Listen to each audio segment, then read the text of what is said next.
لوط علیہ السلام کی تشکیل ہو گئی اللہ کی طرف سے ایک ایسی قوم کی طرف کہ جس قوم میں لڑکوں سے بدفعلی کا رواج تھا. اب دیکھیں ہزاروں سال گزر چکے تھے ابراہیم حضرت آدم علیہ السلام کو دنیا سے گئے ہوئے. بہت بات کا عرصہ ہے ابراہیم علیہ السلام اور آدم علیہ السلام کے درمیان. بہت قومیں آئی ہیں. ابراہیم علیہ السلام کے دور میں قوم تھی, اس قوم میں کیا بیماری پیدا ہو گئی؟ لڑکوں سے بدکاری. لوط علیہ السلام کو اللہ نے بھیجا کہ جاؤ اس قوم کو اس برائی سے, وہ شرک بھی کرتے تھے اور لڑکوں سے بدکاری بھی کرتے تھے. پہلے ایک کو یہ بیماری ہوئی, پھر دوسرے کو لگی, پھر تیسرے کو لگی, پھر چوتھے کو لگی. ہوتے ہوتے چند لوگوں کے علاوہ پوری قوم اس گندگی میں مبتلا. لوط علیہ السلام گئے, سمجھایا مگر قوم باز نہیں آئی. یہاں تک کہ لوط علیہ السلام کو دھمکی دینے لگے. کبھی کہتے انہم اناس یتطہرون, یہ بڑے پاکیزہ بنتے ہیں بھائی, یہ بڑی نیچر کی فطرت کی باتیں کرتے ہیں, ان کو بستی سے نکال دو ان لوگوں کو یہاں سے. کبھی کہنے لگے کہ جو ہے نا ہم تمہیں یہاں سے نکال دیں گے. بہت ساری باتیں. لوط علیہ السلام نے ان کو کیا سمجھایا؟ یہ ایک ایک لفظ جو ہے نا لوط علیہ السلام کا اس موقع پر, یہ دنیا کے لیے ہدایت ہے, دنیا کے لیے. آج ہمیں یہود و نصارہ جس راستے کی طرف لے کر جا رہے ہیں وہ نیچر اور فطرت کا راستہ نہیں ہے, وہ ہمیں نشے کی طرف لے کے جا رہے ہیں. وہاں ڈرگز بہت زیادہ ہیں, ان کی ضرورت انہوں نے ہمیں چائے پہ لگا دیا, انہوں نے ہمیں سگریٹ پہ لگا دیا. جتنی نشے کی چیزیں, ڈپریشن کی چیزیں ہیں, نشے کی چیزیں ہیں, سب پہ خوبصورت لیبل لگا کے انہوں نے ہمیں اس میں ملوث کر دیا کہ بھئی یہ ٹینشن ختم کرنے کی چیزیں ہیں. یہ ساری چیزیں ٹینشن ختم کرنے کی نہیں ہے, ٹینشن پیدا کرنے کی چیزیں ہیں. کیفین ہے, نیکوٹین ہے, جتنی نشے کی چیزیں ہیں نا یہ ٹینشن پیدا کرتی ہیں, ختم نہیں کرتی. وقتی ختم ہوتی ہے, جیسے شراب سے وقتی طور پر ختم ہوتی ہے. پھر ان لوگوں نے دنیاوی لذت کے لیے کیا کیا تبدیلیاں کی ہیں معاشرے میں, پورے فیملی سسٹم کو تباہ و برباد کر دیا. لوط علیہ السلام کے واقعے میں اس کا بڑا درس ہے. حضرت لوط علیہ السلام نے قوم کو کیا دلیل دی اس کے ناجائز ہونے کی؟ انہوں نے کہا اتأتون الذکران من العالمین, کہ پورے جہان میں صرف تم ایک ایسی قوم ہو جو یہ کام کرتی ہو, پوری دنیا میں کوئی کافر بھی یہ کام نہیں کرتا. اور یہ بھی کہنے لگے ما سبقکم بہا من احد من العالمین, آدم سے لے کے آج تک ہزاروں سال گزر گئے, کائنات میں یہ جرم کبھی کسی نے نہیں کیا. کیوں نہیں کیا بھائی؟ شرک ہوا ہے, زنا ہوا ہے, مگر لڑکوں سے بدفعلی لوط علیہ السلام کی قوم سے پہلے کبھی بھی دنیا میں نہیں ہوئی.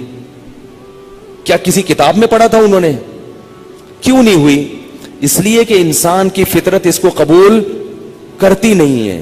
لڑکے کی رغبت لڑکے کی طرف اللہ نے رکھی نہیں ہے, ہو ہی نہیں سکتی.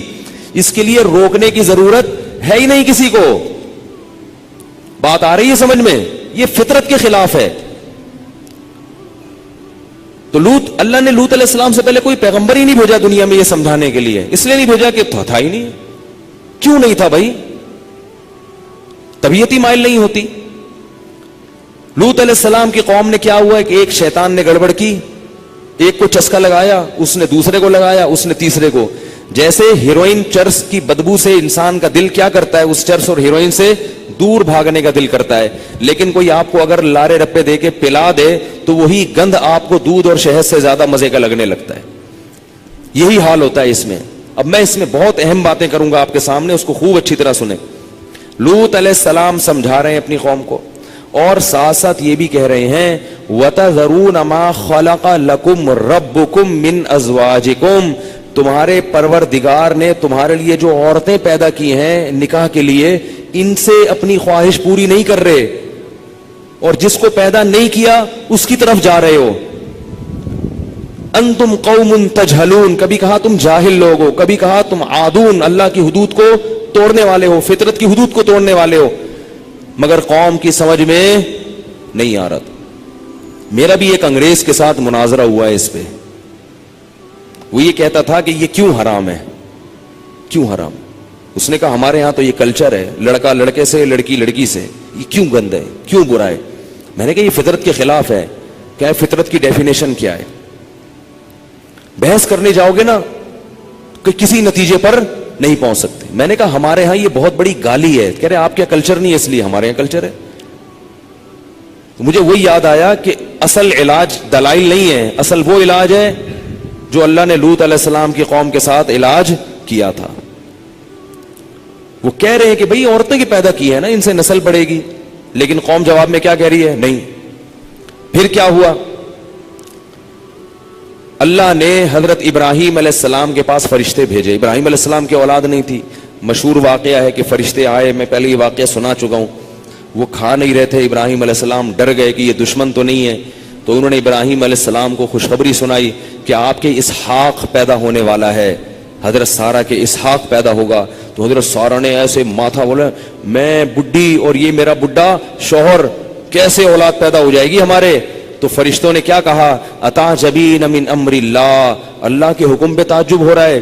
رحمت اللہ وبرکاتہ علیکم اہل البیت, اے گھر والو تم پر تو اللہ کی خصوصی رحمتیں ہیں, تم لوگوں پر اللہ کی خصوصی, تم عام لوگوں کی طرح نہیں ہو, تمہاری تو قربانیاں ہیں, تو تمہارے ساتھ ایسا معاملہ کیوں نہیں ہوگا.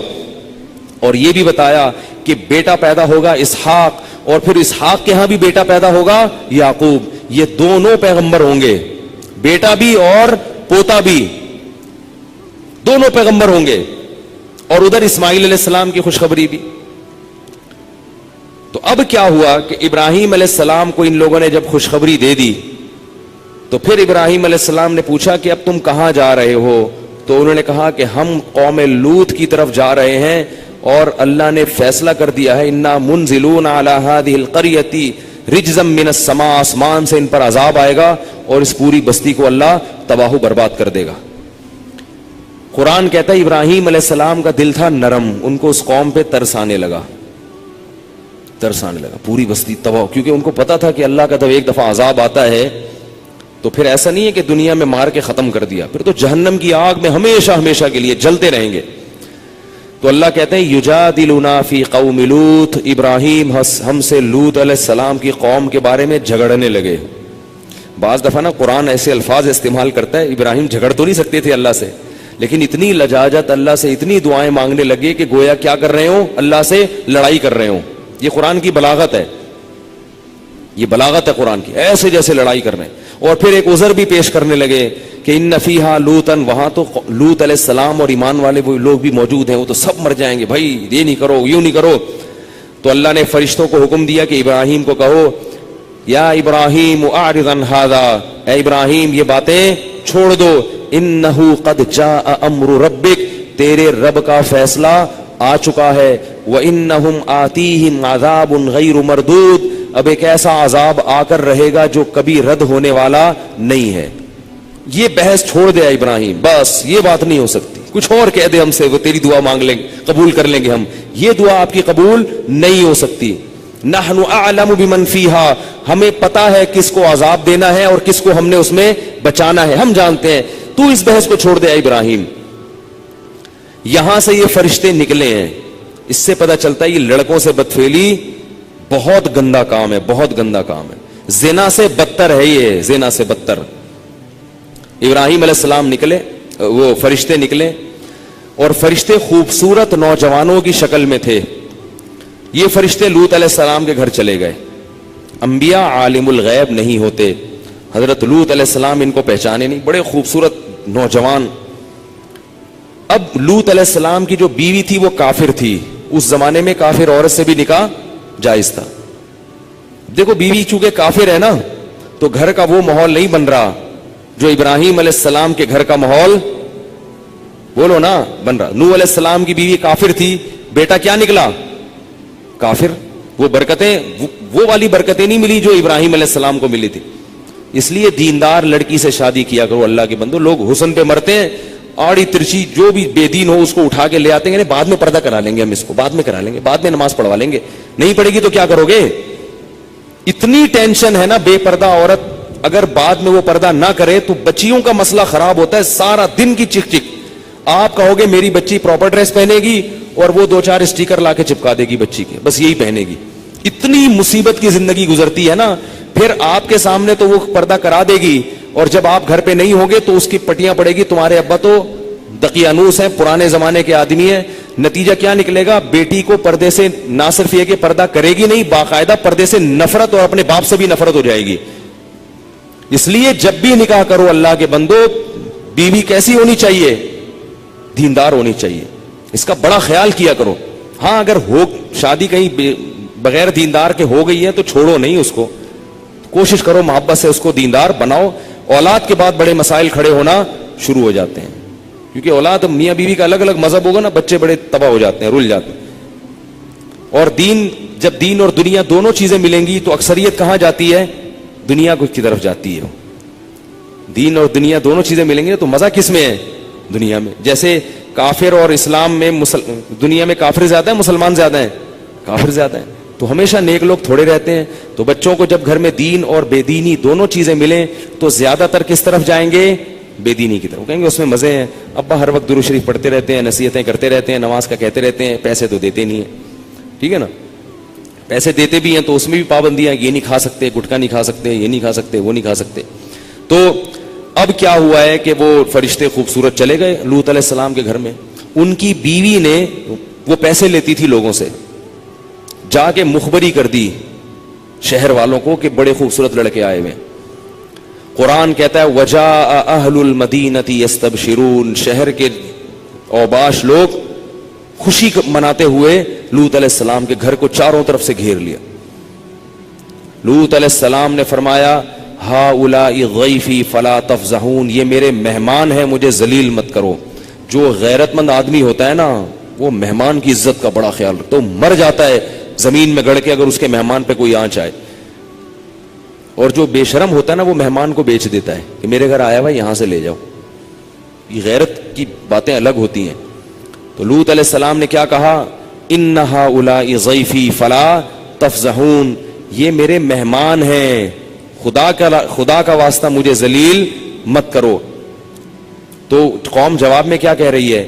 اولم ننہک عن العالمین, اے لوط تجھے جب اپنے مہمانوں کا اتنا خیال تھا, تجھے ہماری عادت کا پتہ ہے, تو نے ان کو گھر میں گھسنے کیوں دیا؟ جب آدمی گناہ کرتا ہے نا تو اس کے پاس بڑے دلائل ہوتے ہیں, سامنے والے سے بحث, ہر بات کا جواب ہوتا ہے اس کے پاس. جب تجھے پتا ہے کہ ہم ایسے لوگ ہیں تو آنے کیوں دیا گھر میں ان کو؟ عزت کا پہلے خیال کرنا تھا نا اپنا. اب لوط علیہ السلام کی کیا, لو ان لی, پھر کہنے لگے ہؤلاء بناتی, یہ میری قوم کی بیٹیاں ہیں, ان کنتم فاعلین, تمہیں اگر خواہش پوری کرنی ہے ان سے شادی کرو. اس زمانے میں 4 سے بھی زیادہ شادیوں کی اجازت تھی, تو بھئی شادیاں کرو نا ان سے, یہ ہے نا عورتیں, ان کو کیوں چھوڑا ہوا ہے؟ قوم جواب میں کیا کہتی ہے؟